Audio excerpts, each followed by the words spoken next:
Hi, welcome to another one of my test videos. This is the long form version. You may have come here from the 5-minute cut. So in this version, we're just going to go into a lot more depth about everything and generally step through the tests much more methodically. This is primarily a test of the new Blackmagic URSA Cine 12k camera. And to start off with, we just had a look at different lighting conditions. So this was all daylight, all the lights set to 5600, camera set to 5600, and then all set to tungsten, camera set to tungsten, just to have a look at how it does in sort of clean lighting conditions. And then after that, we had a look at mixed lighting conditions, and we kind of stuck with mostly mixed lighting for the rest of the tests. We started off with the Crystal Express anamorphic lenses. Wanted to see what the 9K Super 35 4-perf mode looks like on the camera. Really nice to have that mode using the extra height of the large format sensor, but still covered by most Super 35, probably all Super 35 anamorphic lenses, using the old 4-perf film format. So yeah, pretty impressed with the build of this camera. I think we all were quite pleased to see it's a very well built, quite rugged camera. Most of the right inputs and outputs that we would want, especially in terms of monitoring. There's an awful lot of options, which is cool. And the sharpness, I mean, these lenses are not, when we get to the VA lenses, the spherical lenses, you'll see better, but these lenses are quite soft, so it's hard to judge. But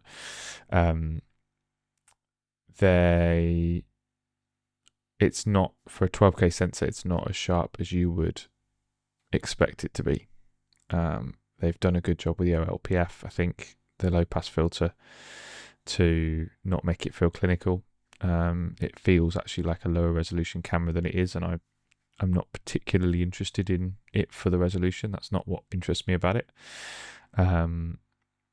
We'll come on to some of the things later on that are more interesting, but the sensor size and therefore the way it works with lenses is kind of the most interesting thing, I think. And then the recording options and workflow and the kind of Blackmagic RAW side of things, and the color pipeline. So this is the 75. The board there says 100mm. This is actually 75 Crystal Express, which I think is probably my favorite of this set. Recently shot a movie and used the 75 a lot. And what we did here was we actually went to the full frame 12K mode, and then this is just cropped in a little bit until you aren't seeing any vignetting in the corners. So you could actually get a little bit of a wider, if you wanted to have a wider aspect ratio than 2.4 and you want to get even more of the interest in the corners of the lenses, you could do that with the 12K mode.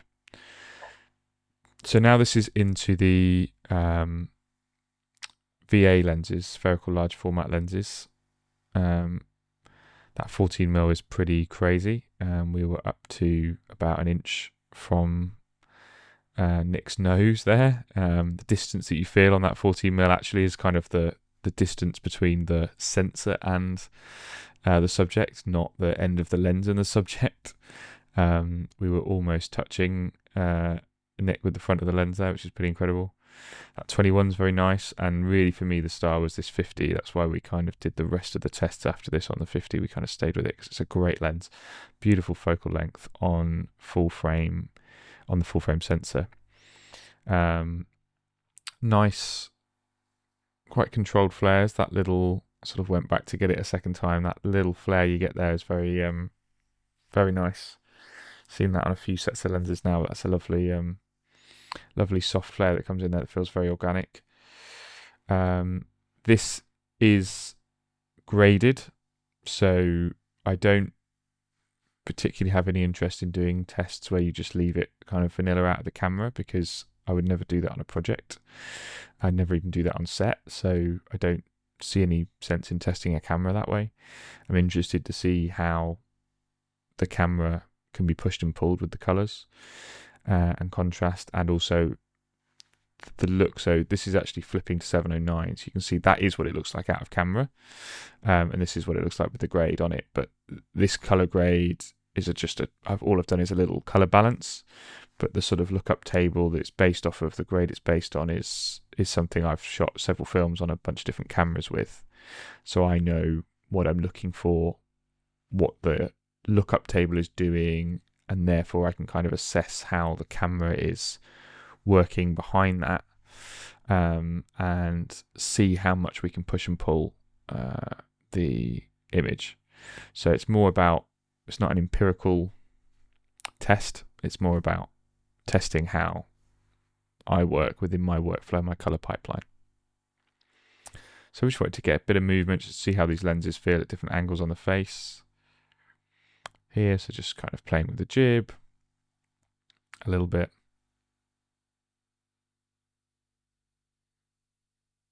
And yeah, this 50 is just a lovely, lovely perspective.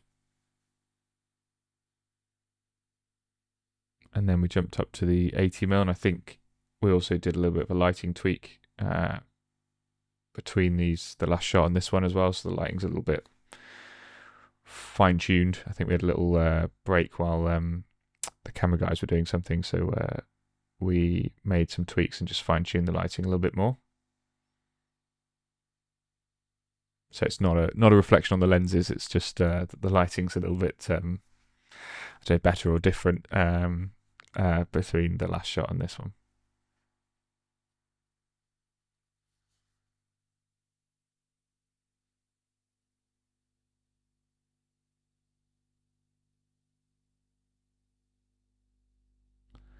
So I think that's coming into just about close focus on the 80.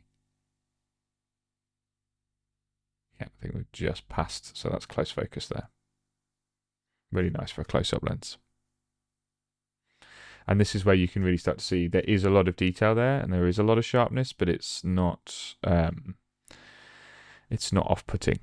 It doesn't feel electronic. It feels a sort of natural optical sharpness from the lenses, and then you get the nice fall off, and you're really aware of it because you've got that sharpness in the center of the frame.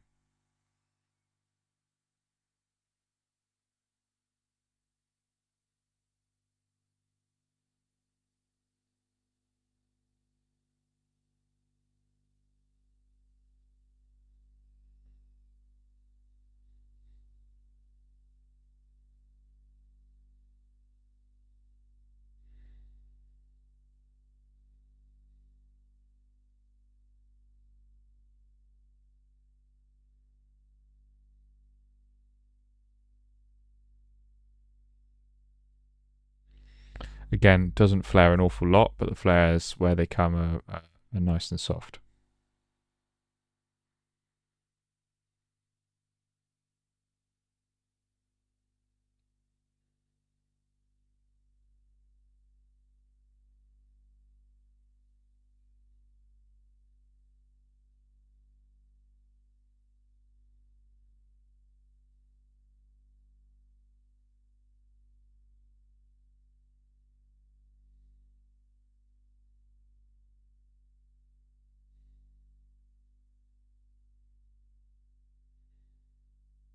Just again, looking at the 135, just a little wider.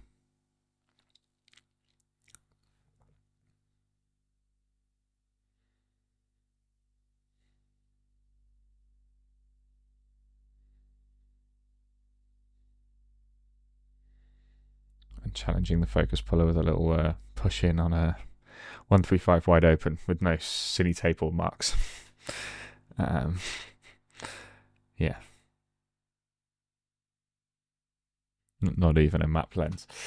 So these tests were around color. So I like to do a test where we have pure single red light pushing onto the sensor, because I've had situations in the past with other cameras where you've only got a single part of the color on the chip being lit up, so just the red pixels being lit up, that it ends up swinging pink. It sort of loses the saturation. And so the test is kind of whether the red in the background stays the same between the red only and the red and tungsten shot, and in this case it stays almost identical, so I don't think there's any issues around sort of saturation clamping.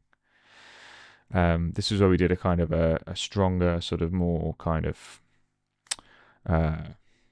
graphic, kind of comic book look, and that's flipping over to 709 and then back to the graded, and you can see there is a little bit of, I think there's a little bit of channel clipping just on his nose there, which is quite common when we get into some of these very saturated looks. And I don't think that's to do with the grade. I think there was a little bit of channel clipping there, which is on the sensor, and it quite often happens at the transition between very different colors. But I've seen that on kind of all brands of camera, and it's quite unusual that you have a situation where that sort of happens, and it's not. On this camera particularly, it's not too egregious, and it doesn't go completely white. Sometimes when those channels clip, it'll go very, very white, and it can be kind of blotchy, and it does it in a fairly soft way on this camera. It may also have just been shine on the guy's skin, to be honest. I'm not 100% sure. Without doing a bit more investigation, what exactly was causing that sort of little highlight on the nose.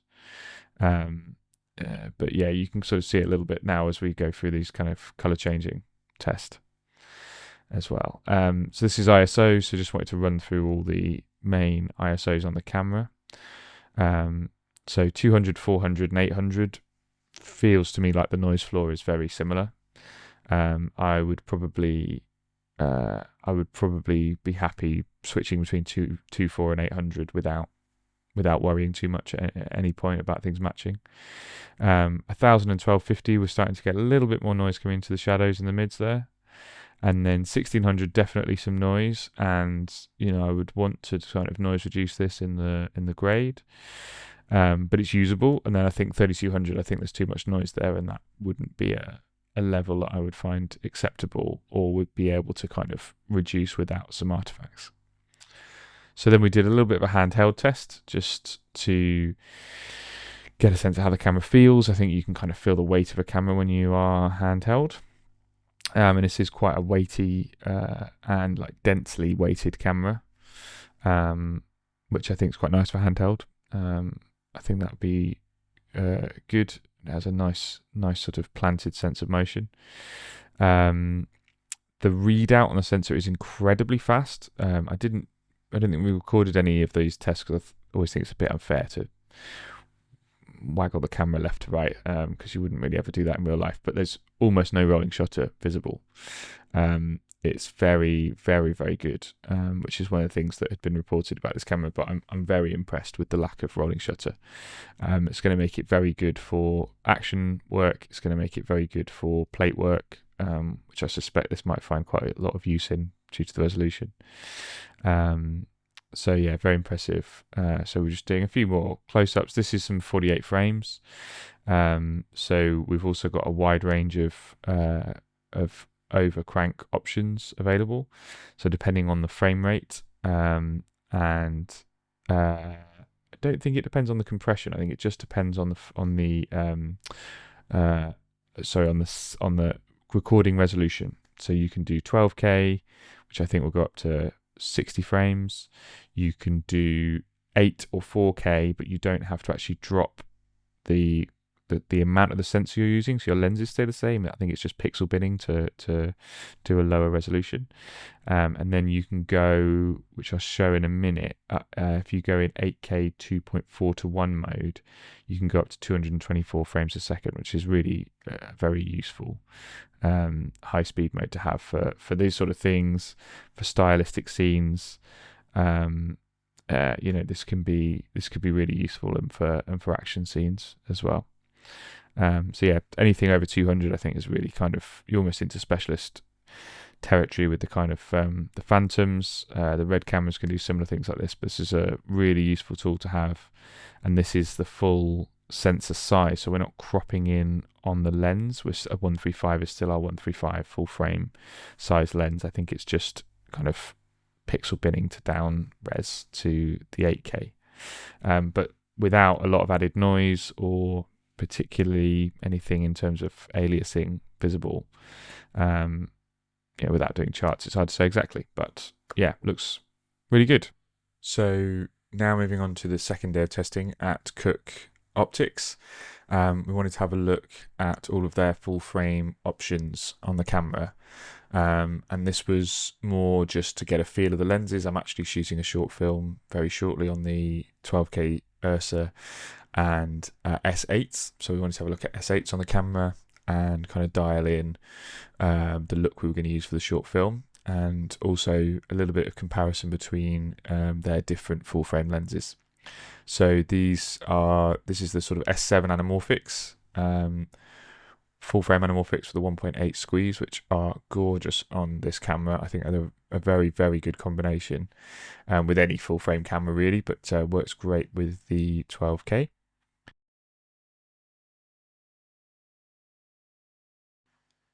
And what I think I really like with the Cooke full frame lenses, particularly the S8s to be honest, is that they don't draw attention to themselves, but they do bring a lot of character. They don't feel super kind of over the top vintage, but they don't have a kind of digital electronic very clean look to them. There's something going on there character wise, but it's not drawing attention to itself, which is often what I'm looking for in lenses, particularly for kind of dramatic films where it's about performances and not necessarily about the kind of aesthetic in terms of it jumping out at the audience. So we had a look here. This is with the zoom, the Veritel full frame zoom, and looking at the fact that there's just absolutely no breathing there at all, which is really cool. And there's just something immediately puts me into kind of a 70s sort of Serpico sort of vibe with these with that zoom lens. It's a lovely lens. And then to finish up, Carey from Cooke just did a quick test on camera with the S7s versus the S8s, and you can really actually see the difference between the two sets of lenses here. They are quite distinctly different looks. The S7s have some aspheric elements, so you get some of the kind of like the sharper bokeh in the background, similar to super speeds, and the little bit more of kind of rings in the bokeh, whereas the S8s are super smooth. I don't think there's really another lens that I could directly compare them to in that way. I really like the look of the S8s. I've shot a few projects with them, and yeah, looking forward to this short film with them on the 12k, and I'll try and do some more another video maybe after the short film, feeding back how that has all gone. Thanks for watching.